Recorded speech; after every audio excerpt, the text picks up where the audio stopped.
ये यशोदा कहती है, लाला मैं तो मां हूं, तू जहां रहे सुखी रहे, मेरी तो यही दुआएं हैं।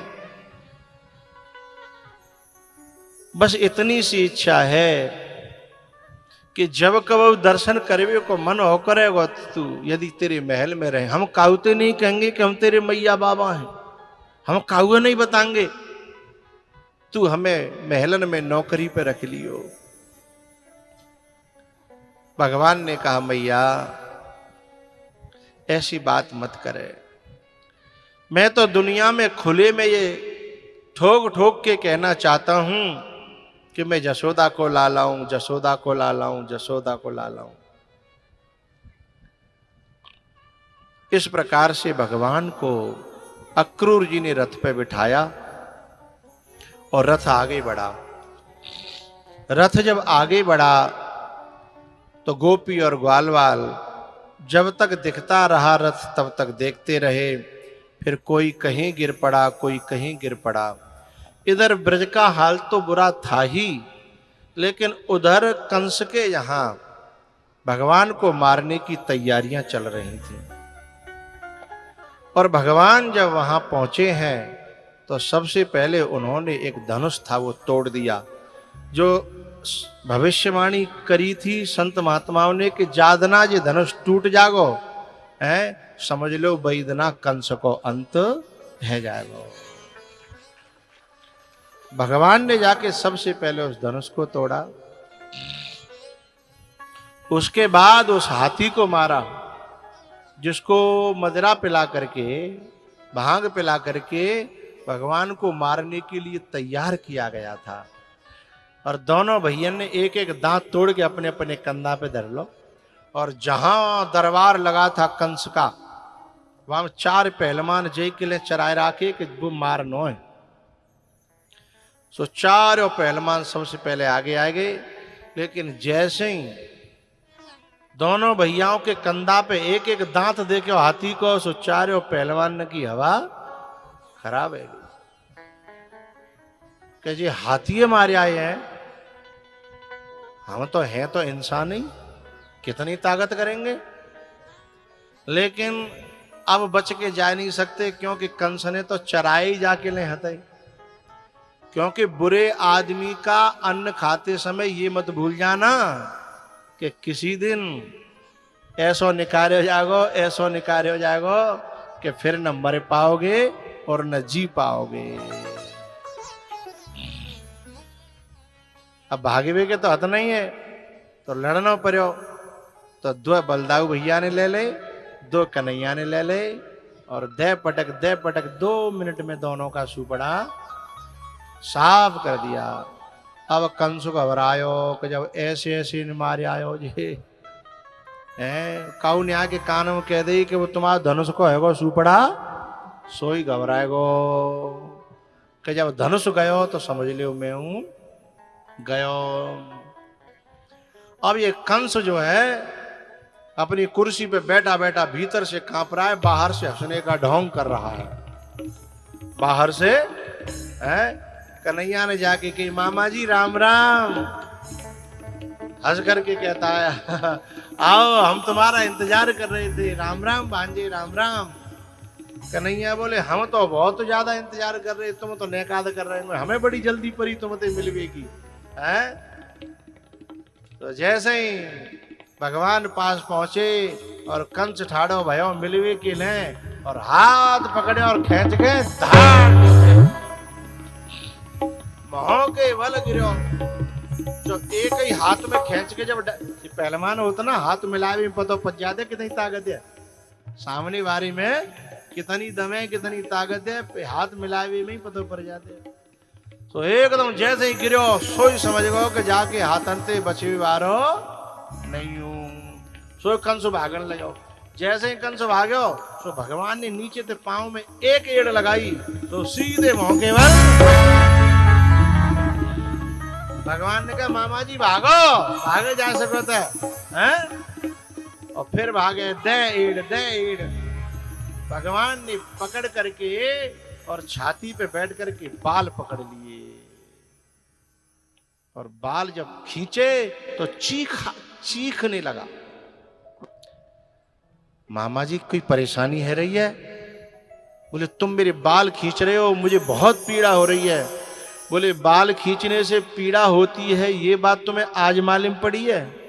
जादना तुमने मेरी माँ देवकी के और अपनी बहन देवकी के बाल पकड़ के रथ पे से खींचा था, तादना पता नहीं हती।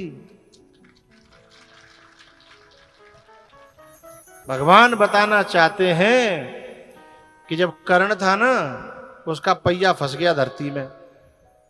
भगवान ने अर्जुन से कही कि मार इसे। अर्जुन बोलियो कि निहत्तो है, जाको पहियो फंस गो है। कर्ण भी धर्म की दुहाई देने लगा कि आप तो धर्म के लिए अवतार लिए हो और अधर्म का उपदेश दे रहे हो। तब बड़ी प्यारी बात भगवान ने कही कि भैया तुयो मोह कवते धर्म का उपदेश देवे लायक है गो। भगवान कह रहे हैं कर्ण से कि तेरो मोह जा लायक है को तू धर्म को उपदेश दे सके, कम से कम जाए तो देख ले।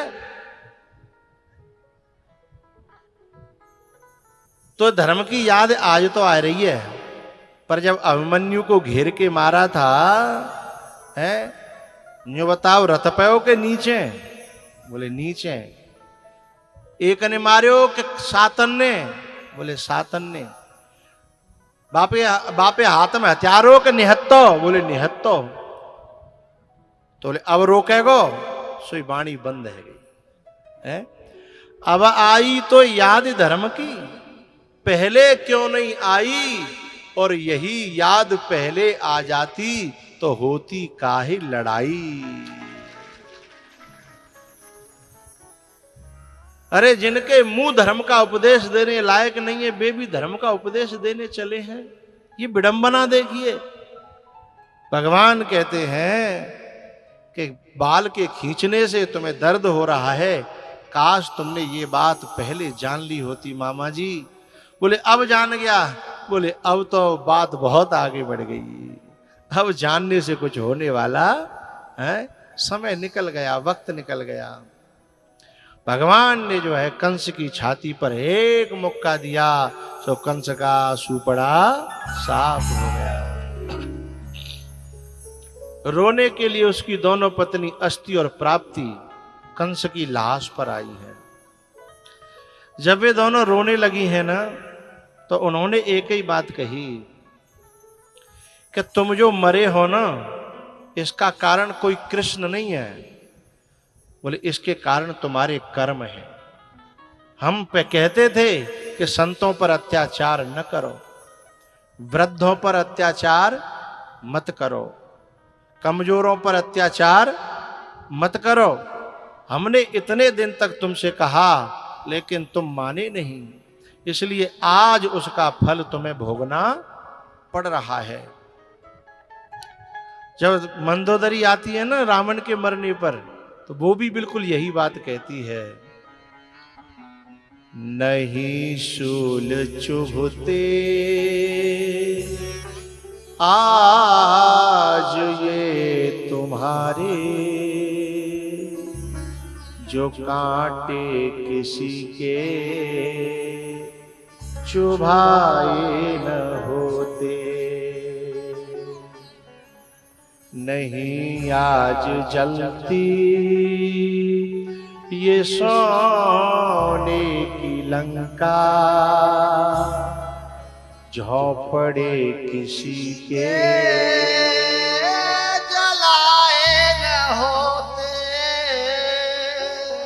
तुम्हारे भी कुल का पिया दीपक न बुझता, तुम्हारे भी कुल का पिया दीपक न बुझता। दीपक किसी के बुझाए न होते,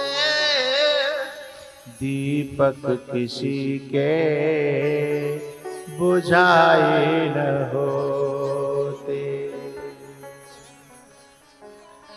अस्ति और प्राप्ति जो कंस की पत्नी है, उन्होंने एक बड़ा प्यारा श्लोक है यहाँ मातरम पितरम वृद्धम भार्याम साध्वीं सुतम शिशुम गुरुम विप्रम प्रपन्नम च कल्पो बिभ्रक्षसन मृतः।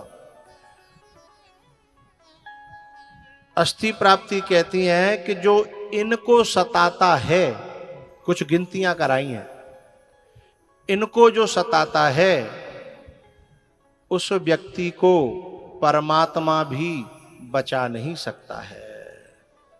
पहला, मातरम, बूढ़ी मां को, पितरम, बूढ़े पिता को, वृद्धम, वृद्ध को, वृद्ध कोई भी हो, अपना हो पराया हो कोई भी हो, वृद्धम, भार्याम साध्वीं, जो सुशील और सही मार्ग पर चलने वाली पत्नी को भी जो सताता है उसे भी परमात्मा क्षमा नहीं करता। अपने धर्म पे पत्नी सही चल रही है और फिर भी उसे सताए, ऐसे पुरुष को भी परमात्मा क्षमा नहीं करता। सुतम शिशुम, जो छोटे बच्चों को सताता है उसको परमात्मा क्षमा नहीं करता।